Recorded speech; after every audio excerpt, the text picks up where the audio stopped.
Talvez você já tenha vivido a seguinte situação. Você está em um relacionamento. Tudo caminha lindamente. De repente, a outra pessoa começa a agir de maneira diferente. E mais uma decepção amorosa para encerrar o ano, né? Porque a vida é assim. E me dediquei pra pessoa, e dei presente de aniversário pra ela, e ela simplesmente foi mudando comigo, falando que tá com muito trabalho, e ai, que desculpa, não posso responder agora, mas simplesmente me deixando no vácuo. Em alguns desses relacionamentos, nem há mudança de comportamento. A pessoa simplesmente some. A gente acaba escolhendo um caminho mais fácil, que não vai doer tanto, a gente tenta evitar aquele climão, eu não quero sair com você. Mas a outra pessoa pode estar te curtindo também, já parou pra pensar nisso? Que você pode ser uma pessoa tão agradável, a ponto de outra pessoa gostar de você. Aí você sai da vida dela e ela fica como? Ué? Cadê? Desapareceu? O que foi que eu fiz? Dar um perdido, tomar um chá de sumiço, termos presentes há séculos no vocabulário de relacionamentos. E que ganharam o nome de ghosting nos tempos das redes sociais e dos aplicativos de encontros. Uma palavra inglesa que vem de ghost, que é de fantasma. É uma expressão usada já há um tempo para significar o quê? Pessoas que entram na sua vida, parece que está tudo muito bem, pode ser pessoas que começam um namoro, pode ser amigos, qualquer tipo de pessoa que entra na sua vida e de repente some do nada, literalmente do nada. Sem aviso, sem nada. Sem nada. Deixa de responder, você liga pro telefone, não atende, deixa recado, não retorna, às vezes troca de telefone, troca de e-mail. Essas pessoas somem, é como se elas evaporassem, por isso o termo ghosting. Você com certeza já deu ghosting em alguém, ou tá planejando em dar ghosting em alguém. Eu mesma já fiz isso muito mais vezes do que eu gostaria de admitir. Da redação do G1, eu sou Natuza Neri e o assunto hoje é ghosting. Um episódio para entender o que é e quais as consequências dessa prática que atravessa alguns relacionamentos, sobretudo os relacionamentos amorosos. Eu converso com Natália Timmerman, escritora e psiquiatra, autora do livro Copo Vazio, que narra como uma mulher viveu o desaparecimento de um amor. Falo também com a psicanalista Ana Sui, professora da PUC do Paraná e autora do livro A Gente Mira no Amor e Acerta na Solidão. Segunda-feira, 15 de maio. Natália, como é que você chegou ao tema do ghosting para escrever o livro? Bom, eu cheguei ao tema do ghosting porque eu sofri um ghosting. Eu demorei um pouco para admitir isso, né? Esse aspecto autobiográfico do meu livro, que é uma ficção. Mas tem esse núcleo de realidade. Só que quando eu escrevi o livro, eu ainda não sabia que existia um termo para isso. Eu simplesmente tinha levado um perdido e aquilo tinha me causado um sofrimento que me pareceu desproporcional e eu intuí que era algo que não dizia respeito só a mim. E aí depois que o livro já tinha sido escrito e eu mostrei para uma amiga, ela falou, Natália, isso aqui se chama ghosting. E me mandou reportagens de revista, me mandou artigos científicos de revistas de psicologia. E aí eu fui entendendo, depois que eu já tinha escrito, que aquilo pelo que eu tinha passado, outras pessoas passavam também, e que era uma dor tão física, essa desse abandono amoroso, repentino e sem explicação, que em alguns casos chegava a melhorar até com analgésico, como se tivesse arrancado um pedaço mesmo, né? E é curioso também, porque de repente eu virei uma especialista em ghosting. Bom, a gente vai falar bastante sobre isso aqui, mas eu tenho um ponto ainda nessa toada que eu queria esclarecer com você. Quando eu li o seu romance, me impressionou bastante o tamanho do sofrimento psíquico da protagonista, da Mirella. Como é que você vê o fenômeno do ghosting do ponto de vista da psiquiatria? Todo fim de relacionamento, ou quase todo fim de relacionamento, a maioria dos términos e rupturas amorosas doem, né? Freud diz no Mal-Estar na Civilização que é das piores dores que um ser humano pode sentir, essa da rejeição amorosa, né? É até uma das questões que chamam atenção e que eu quis que fosse assim no meu livro, né? A Mirella, que é a minha protagonista, é uma mulher muito bem sucedida, né? Ela tem praticamente tudo que uma pessoa de sucesso hoje teria, só que ela sofre demais porque um cara vai embora, né? E eu queria que essa aparente contradição aparecesse no meu livro, porque é justamente isso, né? A gente acha que a tecnologia faz com que a gente evolua, mas tem coisas que não mudam, né? O ser humano é abandonável, o ser humano é frágil, estar se relacionando, estar num relacionamento amoroso é se colocar vulnerável, né? Eu acho uma coisa absurda, sem cabimento, assim. E isso afeta muito a nossa vida, né? Porque a gente fica pensando que a gente é errada, que, meu Deus, a gente não merece ninguém, eu sou um horror. Porque se a pessoa assumiu, ela tem razão. E não é isso. A pessoa que é errada é a pessoa que precisa de terapia. O que eu fui aprender depois de ter escrito? Natália psiquiatra respondendo pela Natália escritora, né? Que, de fato, né? Quando essa ruptura ela acontece sem explicações, a dor é muito maior, né? Todo fim de relacionamento ele precisa acontecer sozinho, né? É sempre sozinho que se dá esse fim. Só que quando a outra pessoa simplesmente desaparece e não dá nenhuma explicação, que é algo que tem acontecido mais e que a dinâmica das redes proporcionou esse aumento mesmo, a imagem que eu gosto de usar é alguém que está se apoiando em algum lugar, né? E esse lugar desaparece de repente, né? Quase como se a pessoa perdesse repentinamente uma espécie de apoio. E aí ela passa a oscilar entre explicações, né, que vão desde as catastróficas, né, nossa, aconteceu alguma coisa, ele deve ter morrido para não me responder, ou as mais banais, o celular quebrou. Aí quem é vítima desse comportamento fica pensando, o que eu fiz, né? Tipo assim, aconteceu? Eu falei alguma coisa? Será que aconteceu alguma coisa? Será que morreu? Será que a pessoa teve alguma coisa? E você tenta se comunicar até às vezes por preocupação e não consegue. E tudo isso como um pêndulo, né, que passasse muito rápido pelo centro de verdade, que simplesmente ele não queria mais, né? Mas isso não foi dito, então abre espaço para muita fantasia. Como você mesma disse, o ghosting não é um fenômeno novo, dar perdido, tomar chá de sumiço. Mas eu queria te pedir para definir como essa prática aparecia antes na nossa cultura, antes de ser nomeada ghosting. Eu me surpreendi muito quando eu já tinha escrito Copo Vazio e fui ler Razão e Sensibilidade, da Jane Austen. Porque lá eu vi um ghosting. Lá há um ghosting. Não se chamava assim. Era muito diferente, porque, imagina, eram cartas que eram enviadas por emissários, né? A comunicação não era tão constante quanto é hoje, e tão fácil. Mas ainda assim, a Marianne, uma das personagens, a personagem que pode-se dizer que representa a sensibilidade nesse par do título do livro, ela tá apaixonada por um rapaz que aparentemente corresponde. Todo mundo acha que eles vão se casar, porque naquela época, enfim, pegava muito bem prometer se casar, expor os sentimentos bem diferentes de como é hoje. A gente está falando de um livro publicado há mais de 200 anos. Há mais de 200 de anos. 1811. Exatamente. E foi muito surpreendente, porque aí de repente ele desaparece, ela quase morre, ela adoece, essa personagem. E ainda que o entorno, as circunstâncias todas, a tecnologia fosse muito diferente, tinha algo do sentimento que era muito parecido com o que eu tinha escrito. E aí havia uma cena que eu já tinha escrito muito parecida. É uma cena dessa personagem que foi abandonada e que quer gritar e abafa o grito na almofada, né? E eu achei muito simbólico que justo essa cena se repetisse nos dois livros, porque é algo de uma dor aí sendo calada, não podendo ser dita, né? Não podendo ser gritada. O quanto se pede de muitas formas a uma mulher que tenha um homem do seu lado, ou enfim, que a mulher esteja num relacionamento, mas quando esse relacionamento não acontece, e se ela sofre muito, ela é exagerada, né? Então, é como se a conta fosse sempre para a mulher. Tanto no caso do livro da Jane Austen, quanto no caso de Copo Vazio, do seu livro, a gente está falando de mulheres que foram abandonadas, em que homens desapareceram. Mas a gente sabe que a prática não é exclusiva de homens ou de mulheres, ou de relacionamentos hétero ou homoafetivos, certo? Ela é uma prática meio que generalizada, dá para dizer assim?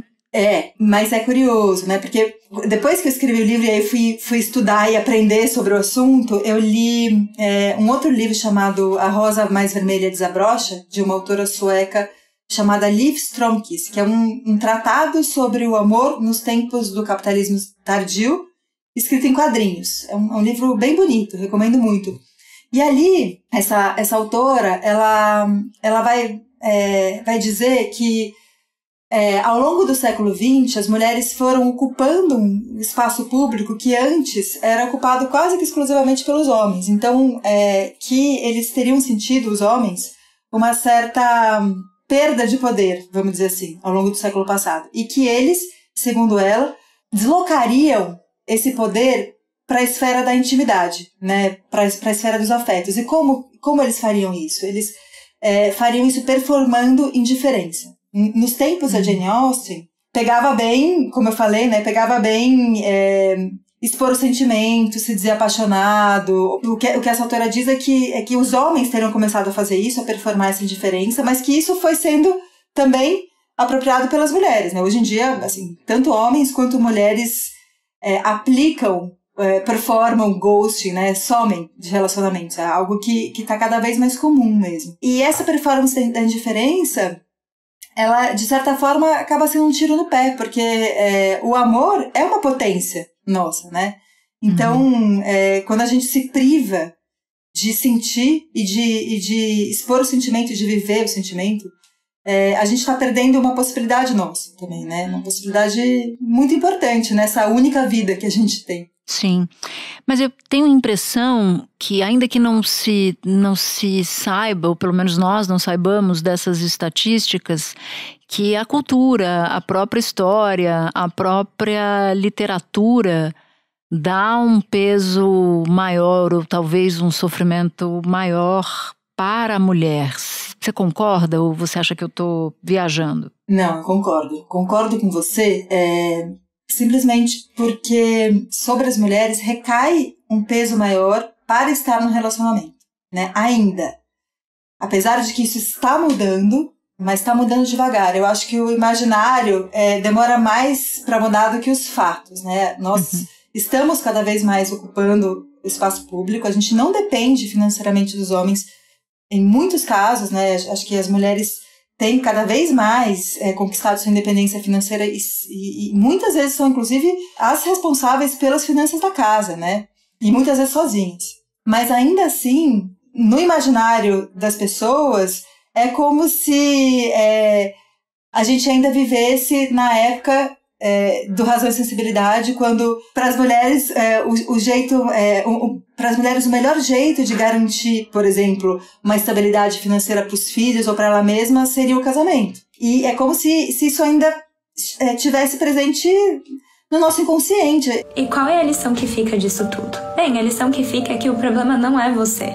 Muitas vezes as pessoas entram em relacionamentos e decidem conhecer pessoas para satisfazer algumas necessidades do ego. E infelizmente realmente não existe uma fórmula mágica que possa nos ajudar a saber antes de se envolver quais são as intenções reais da pessoa. E dá para dizer que o fenômeno do ghosting, do desaparecimento, de alguma forma está naturalizado ou mesmo capturado pelos relacionamentos hoje em dia?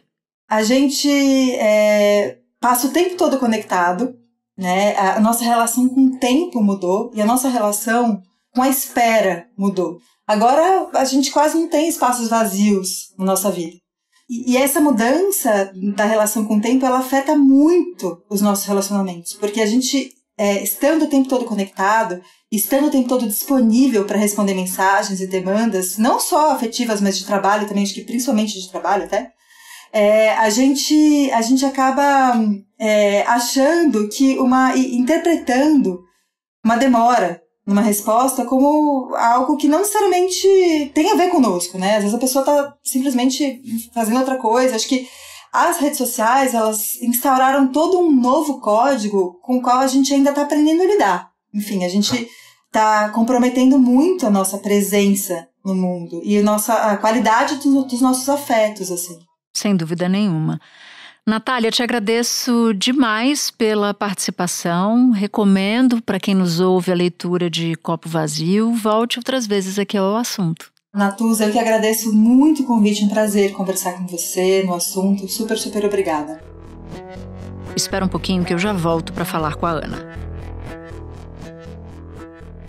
Ana, eu quero conversar com você um pouco sobre as emoções e os sentimentos que estão por trás do ghosting.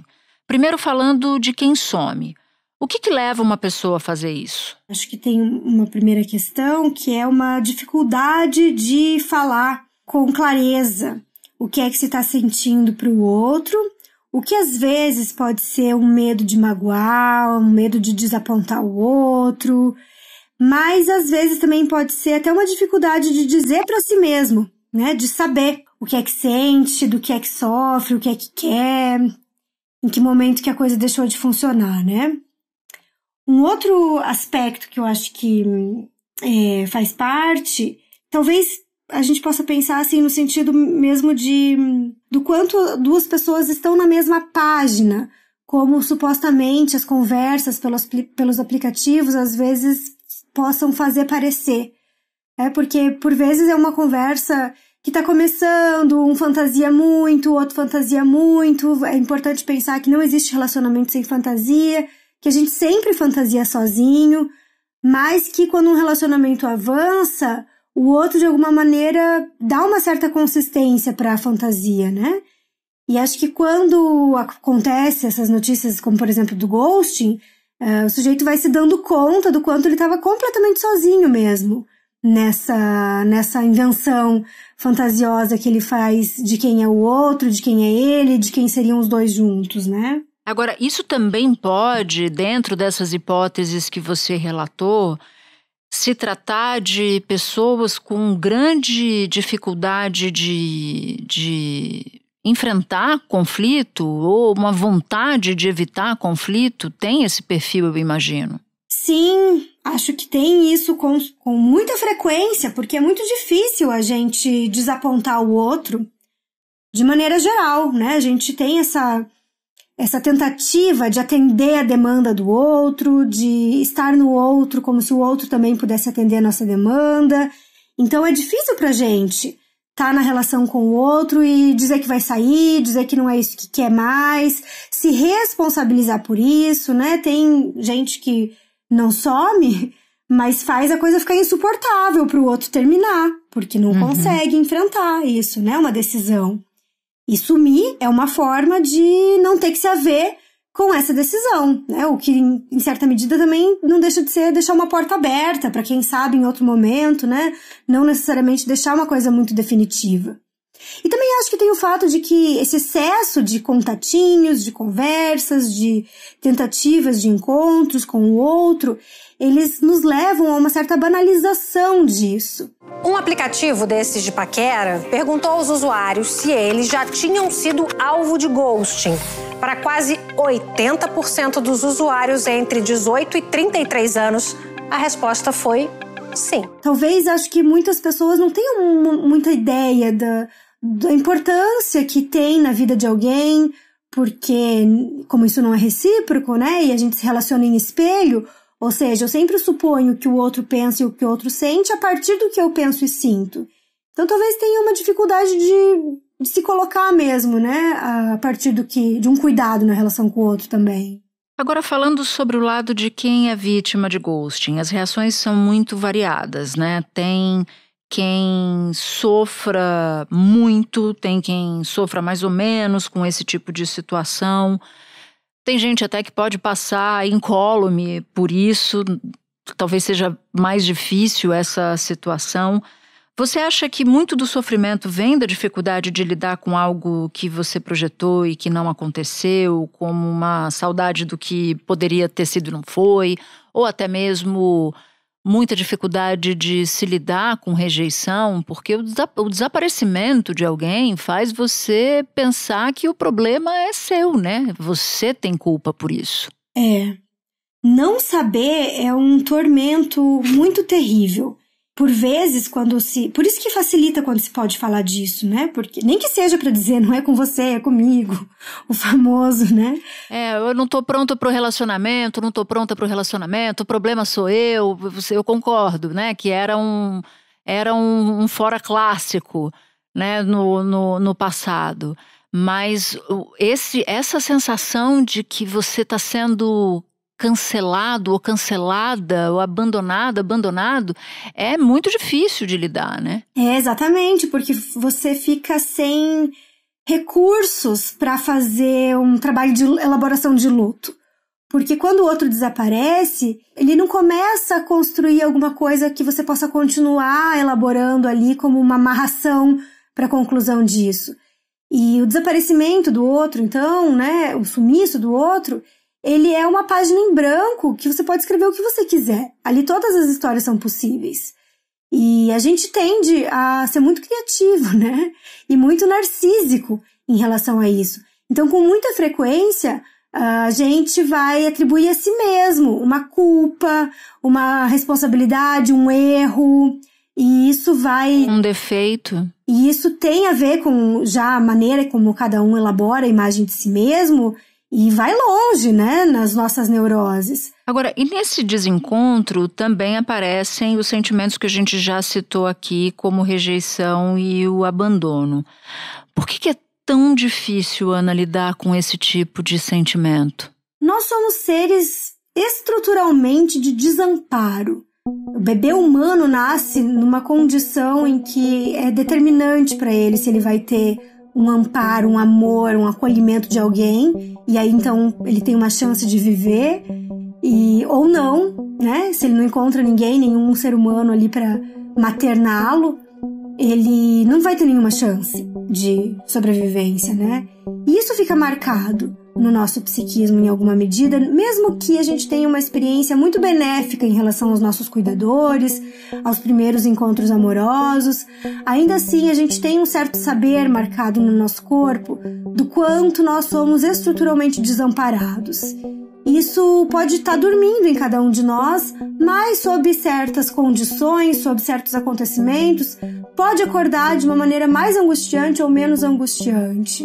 Então acaba que essa questão do abandono, do medo que a gente tem do abandono, do medo de ficar sozinho, do medo de ser deixado, do medo de ser trocado, ele se enlaça em questões que são muito primitivas para cada um de nós. E bagunça completamente a autoestima, né? Então, numa situação em que o abandonado ou a abandonada já tem questões sérias com autoestima, eu fico imaginando o impacto colossal que isso tem sobre essa pessoa. Sim, e ainda soma-se a isso o fato de, por vezes, as pessoas em volta dessa pessoa que está sofrendo não terem a menor noção do que seria, né, isso que a pessoa está sofrendo, porque às vezes a própria pessoa que está sofrendo também não tem noção exatamente do que foi que aconteceu, porque são aspectos inconscientes que podem ser tocados e que para essa pessoa também pode ficar como enigma e como incompreensão às outras pessoas que podem vir a ocupar um lugar muito de exigência, de sair dessa, não faz sentido você ficar triste, nem começou, como é que você já tá assim, numa incompreensão que potencializa ainda esse desamparo. Agora eu queria inverter um pouco a lógica da nossa conversa e falar do oposto do ghosting, que é a responsabilidade afetiva. O que isso significa na prática? Então, é interessante porque acho que tanto ghosting quanto responsabilidade afetiva são termos que têm sido bastante falados e entendo que eles realmente são uma resposta a outro, né? Então, talvez a gente possa pensar que o ghosting tem uma certa relação, assim, de modo simples, né? A pessoa desaparece sem dar a menor explicação, o que é entendido como uma falta de sensibilidade.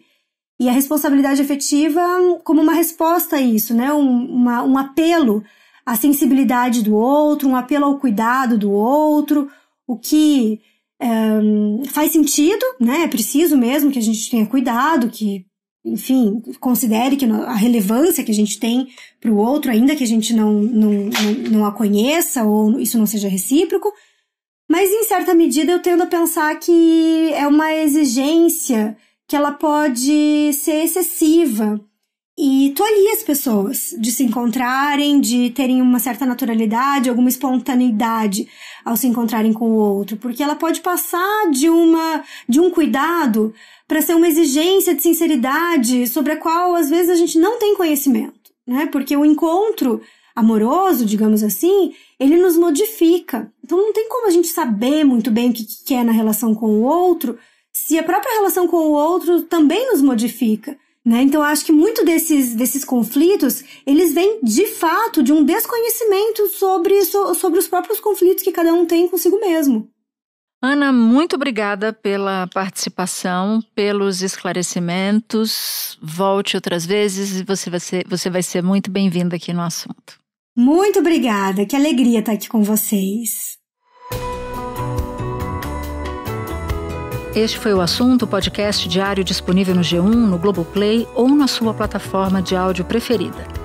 Vale a pena seguir o podcast na Amazon ou no Spotify, assinar no Apple Podcasts, se inscrever no Google Podcasts ou no Castbox e favoritar na Deezer. Assim você recebe uma notificação sempre que tiver um novo episódio.